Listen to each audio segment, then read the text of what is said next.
YouTube family, Gromby is going to do something that I've never done before. I'm actually going to ask you to go back and watch a different gameplay, because what I want you all to do is let me know which gameplay you feel like is the better gameplay, this one or my 58 and 10 gameplay on Fringe.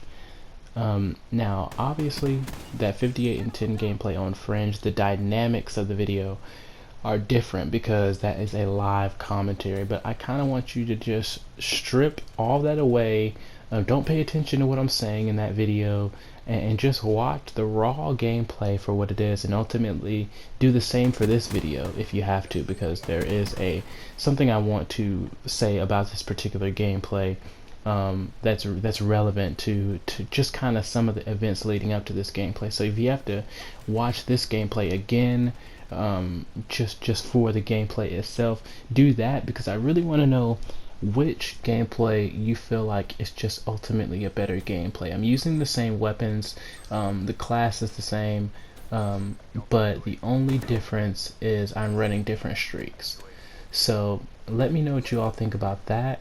I'm gonna say that I feel like my Fringe gameplay is better, and here's why I feel like my Fringe gameplay is better: because I like Breach.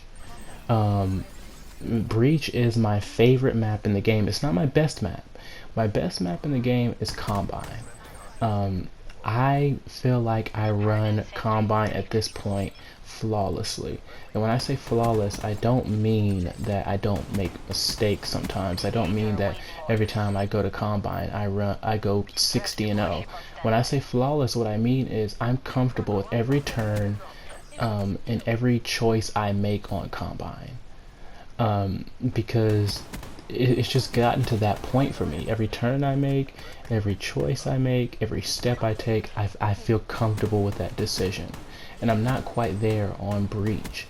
And that's why I died like here in about like 20 seconds or so, because I'm just not there yet on Breach. But for Combine I am. Now, Fringe on the other hand is my second worst map in the game. I usually get destroyed on Fringe unless I'm running full party with good callouts and all that good stuff. The only other map that I do worse on is Metro. But I mean, Fringe, I just can't get it right. It seems like every time I make a turn, I should have made the other turn. Every time I try to read the spawn, I'm reading it wrong. Every time I try to check mini-maps and check out locations by looking at my team, I just do everything wrong on Fringe.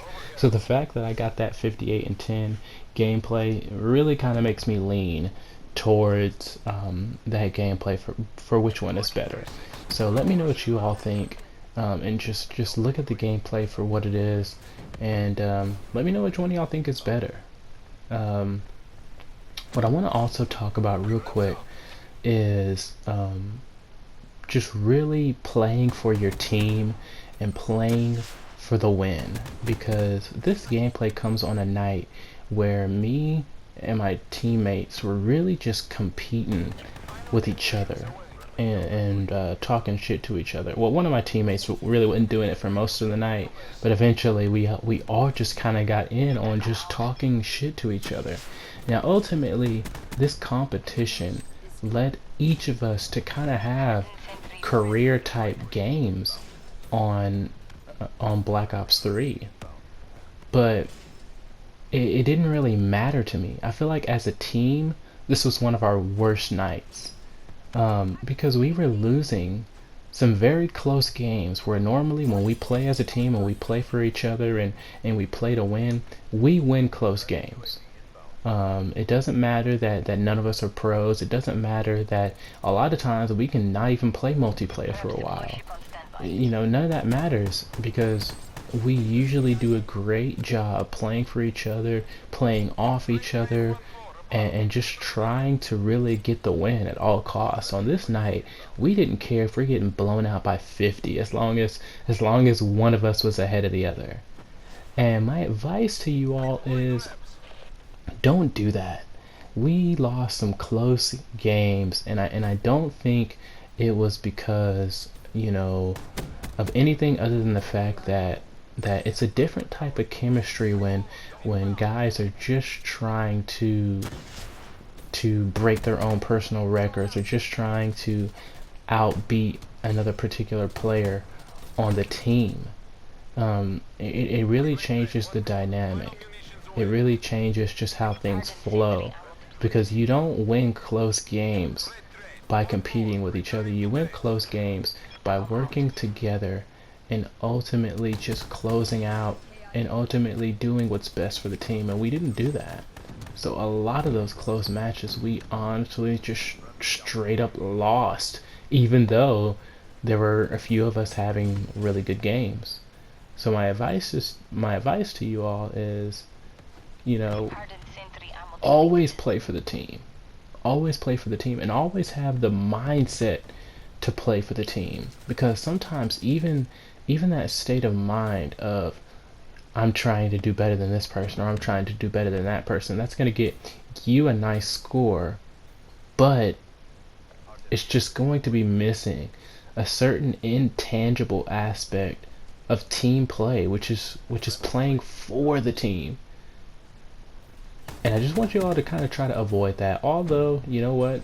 Probably next time I play with my friends, I'm going to be talking shit to them again, just like I was this previous night. But, I mean, I don't know. It's a weird thing, because at the end of the day, competition is what drives us to do better. But we gotta find a way to kind of turn that on the enemy rather than turn it on ourselves, because we could have had a great game. The type of gameplays we were having, if we would have focused more on just trying to boost and build each other up, man, I really feel like we could have done a great job that night. But who knows? We can try some more. Hey, let me know what y'all think. See y'all later.